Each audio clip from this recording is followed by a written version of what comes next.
I fell into this practice when I had a need for unique display cases. Previously, I had dabbled in sculptural work via bronze casting, clay molding, and assemblage, but was primarily a painter and abstract photographer. The glass work really took hold of me as it constantly offers wildly diverse experiences through varied combinations of form, light, color, refractions, reflections, and perspective. It's ultimately an expansion in the sensorial experience. When you look in a mirror or at a portrait, there is an expectation of what you will be presented with. What I'm toying with is a redirecting of perspectives to focus on fragments of oneself or one's surroundings that are unexpected. This is the Babylonian processor. So this is the receptacle area where there are these unexpected channels that go through the piece, all the way through. Comes through here, comes through here, comes through here, and then processes through here, cascades out into this colorful luminescence onto the floor, spilling all of its newly processed information. This was shown at the Nicodeme and Jeffrey Deitch show they did at Spago called the Reinauguration of the Pleasure Dome during Freeze Week.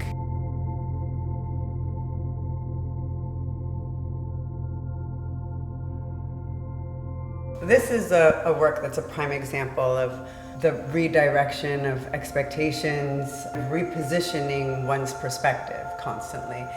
And you experience that with motion. When you move, what you receive in return is new information, constantly rearranging your ideas of what to expect. This is a model or a sampling, if you will. The piece ultimately will grow to be the scale of the entire wall so that it's a fully immersive experience.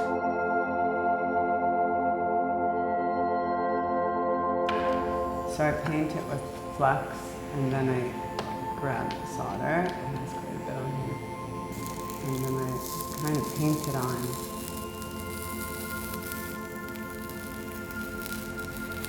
The work is activated through the movement of time by the actual shifts in direct sunlight throughout a day.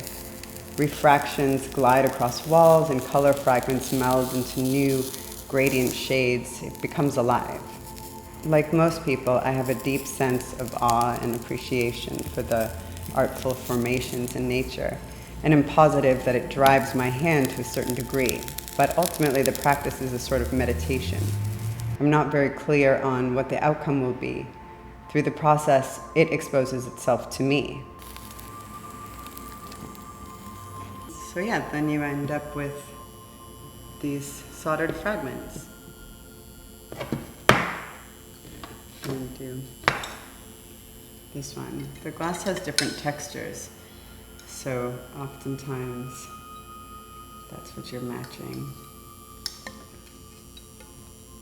I have a very vague idea of what, it's like a vague intention. Is this going to be a wall piece? How big do I want this piece to go? But then it just really starts with two pieces and it gets built on very organically. It's kind of like a meditation, if you will, like not super thought through, just going with feel every step of the way, letting it grow naturally. I think that's why the result is often very reminiscent of things you might see in nature, like crystals or natural formations, because it has sort of a similar process in that it's growing very slowly, one little piece at a time.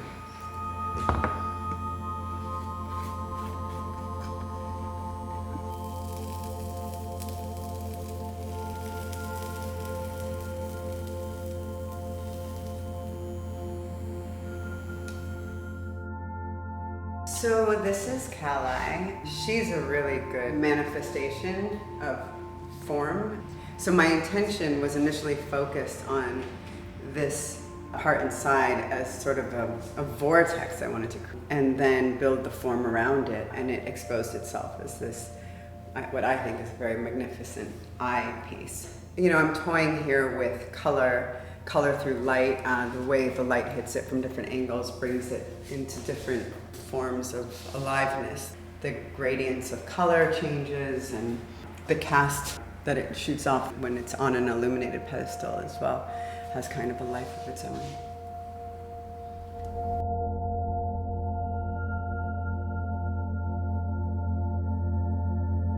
With this one, I'm playing a lot with illusion, both in perception and the fragment sort of expectations, but also with the glass I chose up here, it's sort of a mirrored wood. It's an antique glass that gives that illusion. So playing with the organic materials and the harshness of the glass and angles.